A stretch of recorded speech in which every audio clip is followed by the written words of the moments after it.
Assalamualaikum warahmatullahi wabarakatuh. Sampurasun wargi sacil, perkenalkan, nama saya Nur Aulia Rahmanisa. Saya berasal dari kelas 12 F2C, yang dimana di sini saya akan memaparkan mengenai materi bagian bab 3 buku bahasa Indonesia.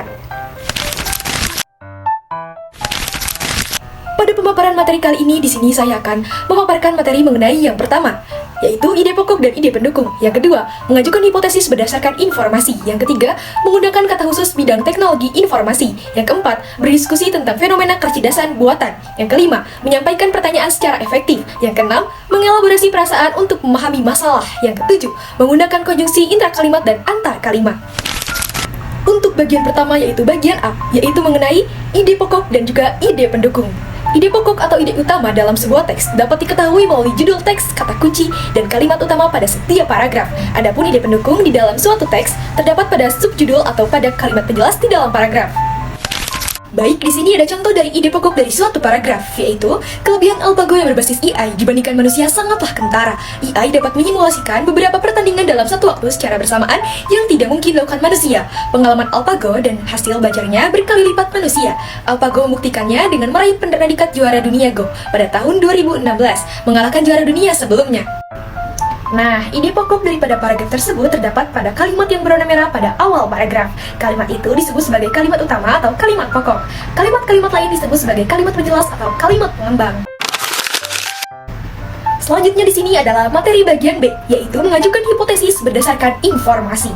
KBBI Daring menjelaskan makna hipotesis sendiri merupakan suatu yang dianggap benar atau alasan atau pengutaraan pendapat, teori, proporsi, dan sebagainya. Meskipun kebenarannya masih harus dibuktikan, hipotesis juga merupakan suatu dugaan, tetapi tentu dugaan itu yang berdasar pada ilmiah. Baik, di sini ada contoh dari hipotesis yang diambil dari contoh hipotesis deskriptif. Terdapat pada kalimat yaitu bagaimana tingkat kepuasan pelanggan terhadap layanan perusahaan Gizi tahun 2023.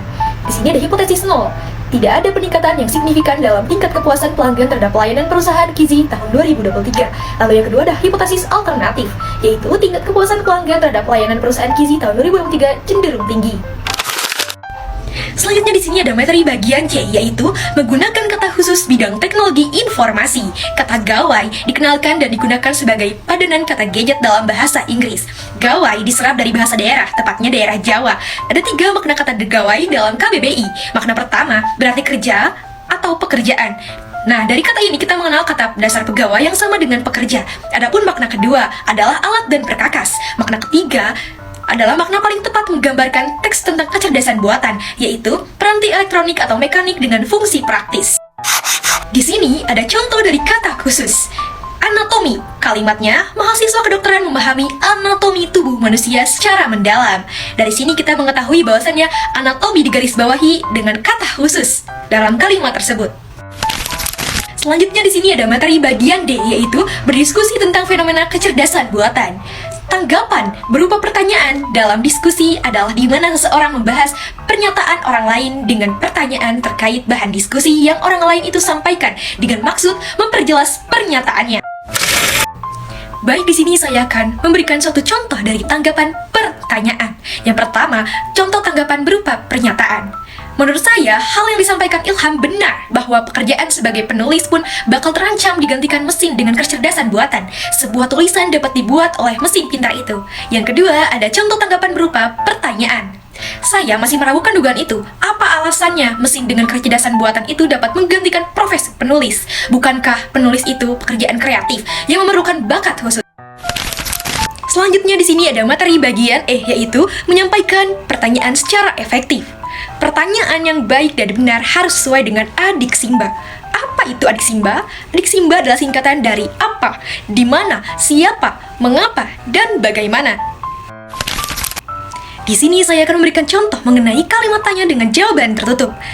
Yang pertama, apakah kamu sudah makan? Jawabannya ya. Yang kedua, apakah kamu yang merapikan buku-buku ini? Jawabannya tidak.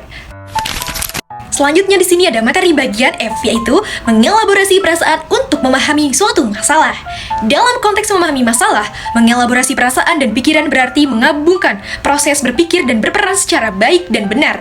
Dalam mengelaborasi perasaan tersebut, terdapat suatu hubungan sebab akibat yang dapat mempengaruhi seseorang dalam mengelaborasi perasaan. Dalam hubungan sebab dan akibat tersebut, terdapat suatu konjungsi. Di sini saya akan memberikan suatu contoh dari konjungsi kausalitas. Seorang delegasi militer memproses pencalonan Gorbachev karena dia telah memegang jabatan pemimpin partai selama 20 tahun. Di sini ada konjungsinya, yaitu karena. Baik, untuk materi yang terakhir, yaitu materi bagian B, menggunakan konjungsi interkalimat dan juga antar kalimat.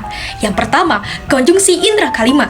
Konjungsi intrakalimat merupakan konjungsi yang menghubungkan dua klausa atau lebih dalam kalimat, dan klausa-klausa tersebut tidak memiliki status sintaksi yang sama. Di sini ada contoh dari konjungsi intrakalimat, yaitu yang pertama, dia rajin agar mendapatkan nilai bagus. Yang kedua, meskipun hujan deras, dia tetap pergi ke sekolah. Kalimat ketiga, dia sakit karena terlalu lelah bekerja.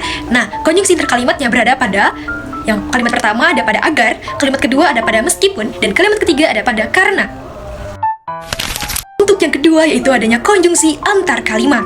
Konjungsi antar kalimat adalah konjungsi yang menghubungkan atau mengaitkan sebuah kalimat dengan kalimat sebelumnya. Sementara itu, konjungsi intrakalimat adalah konjungsi yang menghubungkan dua kata, dua frasa, atau dua klausa atau lebih dalam satu kalimat. Nah, di sini saya akan memberikan contoh kalimat dari konjungsi antar kalimat, yaitu sebenarnya saya kurang cocok dengan makanan yang disajikan pada rapat tadi. Meskipun demikian, saya tetap menghargai yang punya acara. Nah, konjungsi antar kalimatnya berada pada meskipun demikian, karena konjungsi antar kalimat merupakan suatu konjungsi yang menghubungkan antara atau mengaitkan sebuah kalimat dengan kalimat sebelumnya. Meskipun demikian ini mengaitkan antara kalimat dari yang awal dan juga yang kedua. Baik, sekian materi yang dapat saya sampaikan oleh saya, Nur Aulia Rahmanisa, kelas 12 F2C. Semoga materi yang saya sampaikan dapat bermanfaat bagi kita semua. Wassalamualaikum warahmatullahi wabarakatuh.